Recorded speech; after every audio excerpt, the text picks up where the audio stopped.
महादेव इस दुनिया का वर्णन इस प्रकार करते हैं कि ये दुनिया दुखों से भरा हुआ है और इसलिए इस दुनिया का आनंद लेने और हमेशा के लिए आराम से रहने की आकांक्षाएं कभी मत खो देना। जब हम झूठा सोचते हैं कि हम कभी नहीं मरेंगे और नाम, प्रसिद्धि, पैसा, शक्ति आदि खुशी के एकात्र स्रोत हैं जो आपके साथ कभी नहीं जाते हैं। महादेव कहते हैं हम शरीर नहीं हैं, हम एक आत्मा है, इसलिए हमें शरीर स्तर को पार करने और आत्मा के साथ संबंध और पहचान खोजने में सक्षम होने की आवश्यकता है। आत्मा को ना कभी किसी हथियार से काटा जा सकता है, ना आग से जलाया जा सकता है, ना पानी से गीला किया जा सकता है, ना हवा से सुखाया जा सकता है। ये व्यक्तिगत आत्मा अटूट और अधोलनशील है और इसे ना तो जलाया जा सकता है और ना ही सुखाया जा सकता है। वह शाश्वत है, सर्वत्र विद्यमान है, अपरिवर्तनीय है, अचल है और सदैव एक समान है। हमारे साक्षात कल्याण के लिए आत्मा के रूप में हमारी पहचान को जानना इतना महत्वपूर्ण है कि महान गुरु मंत्री विदुर ने धृतराष्ट्र को शास्त्रों के उच्च सिद्धांतों में बताया कि परिवार की खातिर किसी बच्चे को छोड़ा जा सकता है, गांव की खातिर एक परिवार को त्यागा जा सकता है, शहर के लिए गांव को छोड़ा जा सकता है, दुनिया की खातिर एक शहर को अस्वीकारा जा सकता है और आत्मा के लिए संपूर्ण संसार का त्याग किया जा सकता है। इसलिए महादेव कहते हैं और अन्य महान अध्यात्मवादी और भगवान के भक्त इसकी पुष्टि करते हैं कि हमें आत्मा के बारे में सीखना चाहिए और स्वयं की खोज करनी चाहिए। ये बहुत महत्वपूर्ण है क्योंकि आध्यात्मिक प्राणी के रूप में स्वयं का ज्ञान व आधार तैयार करता है जिस पर हम आध्यात्मिक रूप से विकास करना जारी रख सकते हैं। आप जानते हैं कि आत्महत्या कभी भी कोई विकल्प नहीं है। ये शरीर तुम्हारा नहीं है, ये आपको एक कारण से दिया गया है और शरीर के साथ आने वाली हर चीज को सहजता के लिए जाना चाहिए और उसके अनुसार व्यवहार किया जाना चाहिए।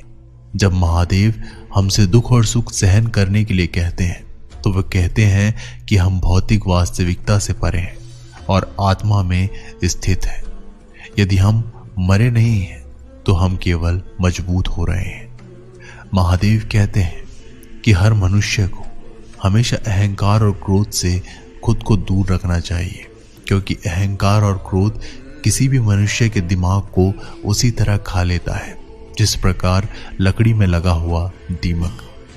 दोस्तों, अहंकार और क्रोध से वशीभूत व्यक्ति समाज में जहां भी जाता है वहां उसे दूसरों से परेशानी होती है क्योंकि वह हर व्यक्ति में अपने प्रतिद्वंदी की भावना को देखता है जिससे उसकी बुद्धि और विवेक की भावना खत्म होती चली जाती है।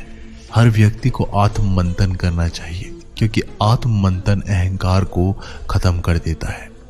दोस्तों, महादेव कहते हैं कि अहंकार व्यक्ति को अज्ञानता की तरफ ले जाती है, इसलिए जीवन में सफलता चाहने वाले व्यक्ति को हमेशा अहंकार और घमंड से दूर रहना चाहिए। महादेव कहते हैं कि मनुष्य के निर्माण उसके विचारों से ही होते हैं और मनुष्य जैसा सोचता है वैसा ही बन जाता है। इसलिए हर मनुष्य को हमेशा सकारात्मक और अच्छे सोच के साथ अपने जीवन बिताना चाहिए। दोस्तों, अगर आपके मन में अच्छे विचार होंगे तो आपका जीवन भी अच्छा होगा, लेकिन अगर आपके मन में बुरे विचार होंगे तो आपके जीवन में बुराई की स्थिति बन सकती है। महादेव कहते हैं कि यदि हम अपने आप को बलवान बनाना चाहते हैं तो हमें अपने मन में ये जरूर सोचना चाहिए कि हम बलवान हैं क्योंकि बलवान होने की सोच ही हमें बलवान बना सकती है। अर्थात कोई व्यक्ति कमजोर या ताकतवर, बुद्धिमान या बेवकूफ, अच्छा या बुरा अपने सोच के कारण ही होता है। अगर हम अपनी सोच को बढ़ा लें तो ये दुनिया ही बदल जाएगी। महादेव कहते हैं कि आलस्य, डर और कायरता मनुष्य के वे दुश्मन हैं जो उसे सफल होने से रोकते हैं।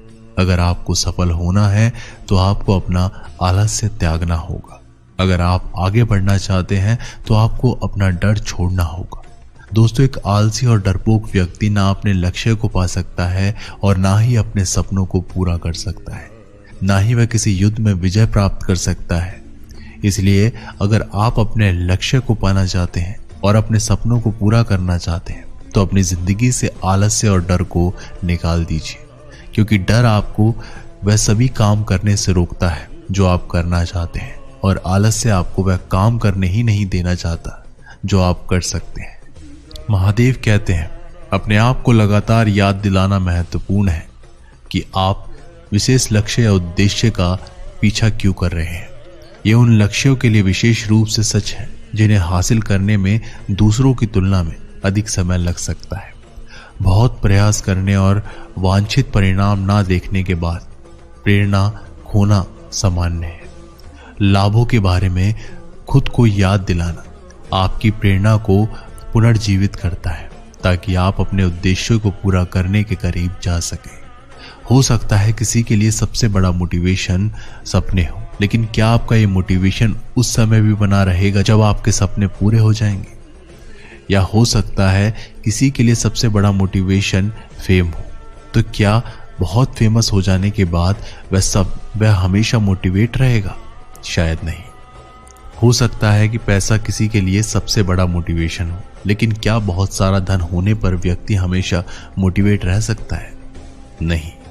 लेकिन मेरे अनुसार सबसे बड़ा मोटिवेशन होता है मृत्यु, जो कि कोई तत्काल मोटिवेशन नहीं है, हमेशा के लिए है।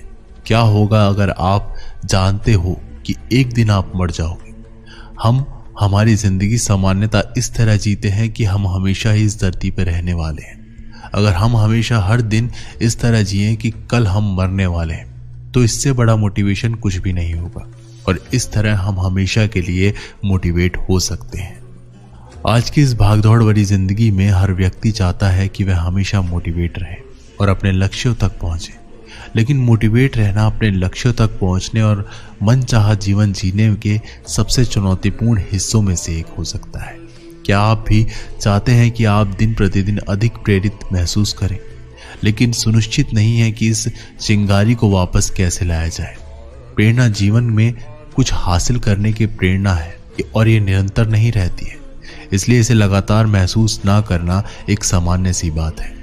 ये उन लक्ष्य को निर्धारित करने में आपकी मदद करने का एक महत्वपूर्ण कारक है जिन्हें हासिल करने की आपकी संभावना सबसे अधिक है। तो दोस्तों, ये वीडियो यहीं पर समाप्त होती है। आशा करता हूं कि आप लोगों ने इस वीडियो से बहुत कुछ सीखा होगा। मिलते हैं आप लोगों से एक नई वीडियो के माध्यम से। तब तक के लिए बहुत बहुत धन्यवाद। हर हर महादेव। महादेव इस दुनिया का वर्णन इस प्रकार करते हैं कि ये दुनिया दुखों से भरा हुआ है, और इसलिए इस दुनिया का आनंद लेने और हमेशा के लिए आराम से रहने की आकांक्षाएं कभी मत खो देना। जब हम झूठा सोचते हैं कि हम कभी नहीं मरेंगे और नाम, प्रसिद्धि, पैसा, शक्ति आदि खुशी के एकात्र स्रोत हैं जो आपके साथ कभी नहीं जाते हैं। महादेव कहते हैं, हम शरीर नहीं हैं, हम एक आत्मा है, इसलिए हमें शरीर स्तर को पार करने और आत्मा के साथ संबंध और पहचान खोजने में सक्षम होने की आवश्यकता है। आत्मा को ना कभी किसी हथियार से काटा जा सकता है, ना आग से जलाया जा सकता है, ना पानी से गीला किया जा सकता है, ना हवा से सुखाया जा सकता है। ये व्यक्तिगत आत्मा अटूट और अधोलनशील है, और इसे ना तो जलाया जा सकता है और ना ही सुखाया जा सकता है। वह शाश्वत है, सर्वत्र विद्यमान है, अपरिवर्तनीय है, अचल है और सदैव एक समान है। हमारे साक्षात कल्याण के लिए आत्मा के रूप में हमारी पहचान को जानना इतना महत्वपूर्ण है कि महान गुरु मंत्री विदुर ने धृतराष्ट्र को शास्त्रों के उच्च सिद्धांतों में बताया कि परिवार की खातिर किसी बच्चे को छोड़ा जा सकता है, गांव की खातिर एक परिवार को त्यागा जा सकता है, शहर के लिए गांव को छोड़ा जा सकता है, दुनिया की खातिर एक शहर को अस्वीकारा जा सकता है, और आत्मा के लिए संपूर्ण संसार का त्याग किया जा सकता है। इसलिए महादेव कहते हैं और अन्य महान अध्यात्मवादी और भगवान के भक्त इसकी पुष्टि करते हैं कि हमें आत्मा के बारे में सीखना चाहिए और स्वयं की खोज करनी चाहिए। ये बहुत महत्वपूर्ण है, क्योंकि आध्यात्मिक प्राणी के रूप में स्वयं का ज्ञान व आधार तैयार करता है, जिस पर हम आध्यात्मिक रूप से विकास करना जारी रख सकते हैं। आप जानते हैं कि आत्महत्या कभी भी कोई विकल्प नहीं है। ये शरीर तुम्हारा नहीं है, ये आपको एक कारण से दिया गया है और शरीर के साथ आने वाली हर चीज को सहजता के लिए जाना चाहिए और उसके अनुसार व्यवहार किया जाना चाहिए। जब महादेव हमसे दुख और सुख सहन करने के लिए कहते हैं तो वे कहते हैं कि हम भौतिक वास्तविकता से परे हैं और आत्मा में स्थित हैं। यदि हम मरे नहीं हैं तो हम केवल मजबूत हो रहे हैं। महादेव कहते हैं कि हर मनुष्य को हमेशा अहंकार और क्रोध से खुद को दूर रखना चाहिए, क्योंकि अहंकार और क्रोध किसी भी मनुष्य के दिमाग को उसी तरह खा लेता है जिस प्रकार लकड़ी में लगा हुआ दीमक। दोस्तों, अहंकार और क्रोध से वशीभूत व्यक्ति समाज में जहां भी जाता है वहां उसे दूसरों से परेशानी होती है, क्योंकि वह हर व्यक्ति में अपने प्रतिद्वंदी